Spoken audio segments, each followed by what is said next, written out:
শিৱসাগৰ আৰক্ষীৰ বৃহৎ সফলতা দীৰ্ঘদিন ধৰি সন্ত্ৰাস চলোৱা কুখ্যাত ডকাইতৰ দল গ্ৰেপ্তাৰ কৰা হৈছে দীৰ্ঘদিন ধৰি ৩৭ নম্বৰ ৰাষ্ট্ৰীয় ঘাইপথত উপদ্ৰৱ চলাইছিল ৫ জনীয়া এই ডকাইতৰ দলটোৱে গ্ৰেপ্তাৰ কৰা হৈছে যজ্ঞদীপ ভূঞা মনদীপ গগৈ হাৰংগ গগৈ মানসজ্যোতি হাজৰিকা আৰু দেৱব্ৰত গগৈ দীৰ্ঘদিন ধৰি দুৰণীবতীয়া যাত্ৰীৰ পৰা ভয় ভাবুকিৰে ধন আদায় কৰিছিল এই ডকাইতৰ দলটোৱে দলটোৰ পৰা জব্দ কৰা হৈছে বুলেট কেটিএম পালচাৰকে ধৰি কেইবাখনো মটৰচাইকেল এই দলটোৱে শিৱসাগৰ তথা শিৱসাগৰৰ জিলাখনৰ মাজেৰে যোৱা সেই ৩৭ নম্বৰ ৰাষ্ট্ৰীয় ঘাইপথত সন্ত্ৰাসৰ সৃষ্টি কৰি আহিছিল ৰাজপথৰে যোৱা দুৰণীবতীয়া যিসমূহ বাহন সেই বাহনসমূহ ৰখাই বিভিন্ন ভয় ভাবুকিৰে এই ডকাইতৰ দলটোৱে লুটপাট কৰিছিল বিভিন্ন ভয় ভাবুকিৰে ডকাইতৰ দলটোৱে টকা পইচা কাঢ়ি লৈছিল সেই লোকসকলৰ পৰা আৰু অৱশেষত বহু অভিযোগৰ ভিত্তিত আৰক্ষী অভিযান চলাই এই কুখ্যাত ডকাইতৰ দলটোক গ্ৰেপ্তাৰ কৰিবলৈ সক্ষম হৈছে যজ্ঞদীপ ভূঞা মনদীপ গগৈ হাৰংগ গগৈ মানসজ্যোতি হাজৰিকা আৰু দেৱব্ৰত গগৈ এই ডকাইতৰ দলটোৰ সদস্যকেইটাৰ নাম আৰু এই ডকাইতকেইটাৰ পৰা এইসমূহ বাইক জব্দ কৰা হৈছে এখন ৰয়েল এনফিল্ড কোম্পানীৰ বুলেট আনখন কেটিএম বাইক এখন পালচাৰ আৰু আন এখন বাইক ইতিমধ্যে এই ডকাইতৰ দলটোৰ পৰা জব্দ কৰিবলৈ সক্ষম হৈছে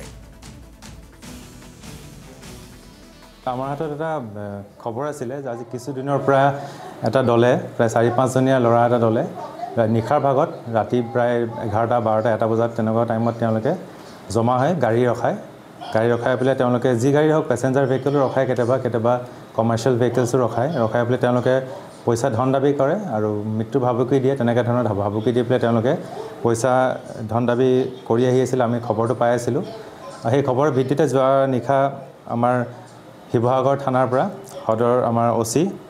TSI আৰু লগতে ষ্টাফ তেওঁলোকে অপাৰেশ্যন এটা চলায় অপাৰেশ্যন চলাওঁতে আপোনাৰ ৰাজলক্ষ্মী ধাবা যিখন আছে টেক্সি মথাডাঙত সেই ৰাজলক্ষ্মী ধাবাৰ ওচৰতে যুৱক ৫ জন আমি পাইছোঁ আৰু তেওঁলোকে সেই যুৱককেইজনে পোৱাৰ পিছত তেওঁলোকে এটা ৰুমত এনেকৈ মদ ভাং কিবাকিবি ইত্যাদি সেৱন কৰি আছিলে আৰু তেওঁলোকে সেৱন কৰাৰ পিছতে তেওঁলোকে ৰাস্তাত নামি পেলাই তেওঁলোকে গাড়ী ৰখাই এক্সটৰ্শ্যন কৰে তো তেওঁলোকে যোৱাকালি নিশাও সেই প্লেনিঙে কৰি আছিলে তেনেকুৱা অৱস্থাতে আমাৰ শিৱসাগৰ থানাৰ পৰা যিটো টীম গৈছিলে তেওঁলোকে হাতে লোতে তেওঁলোকে ধৰা পৰে তেওঁলোকে ইণ্টাৰগেশ্যনত তেওঁলোকে চিকিউৰিটি দিছে তেওঁলোকে ৰাস্তাত গাড়ী ৰখাই পেলাই পইচা লয় আৰু তেওঁলোকৰ পৰা আমি ৫ জন ল'ৰা আমি ইতিমধ্যে তেওঁলোকক মানে এৰেষ্ট কৰিছোঁ নামকেইটা হৈছে দেৱব্ৰত গগৈ যজ্ঞদীপ ভূঞা সাৰংগ গগৈ মনদীপ গগৈ মানসজ্যোতি হাজৰিকা এইকেইজন ল'ৰাক আমি ইতিমধ্যে আটক কৰিছোঁ আৰু তেওঁলোকৰ পৰা আমি 4খন বাইকো পাইছোঁ আৰু তেওঁলোকৰ মডাছ অপাৰেণ্ডিটো আছে তেওঁলোকে নিশাৰ ভাগত মদ ভাং ইত্যাদি সেৱন কৰি তেওঁলোকে বাইকেৰে যিবোৰ গাড়ী আহি থাকে ৰাস্তাত বাইকেৰে আগুচি ধৰি পেলাই তেওঁলোকে ভয় ভাবুকি দেখুৱাই পেলাই পইচা তেওঁলোকে লয় আমাৰ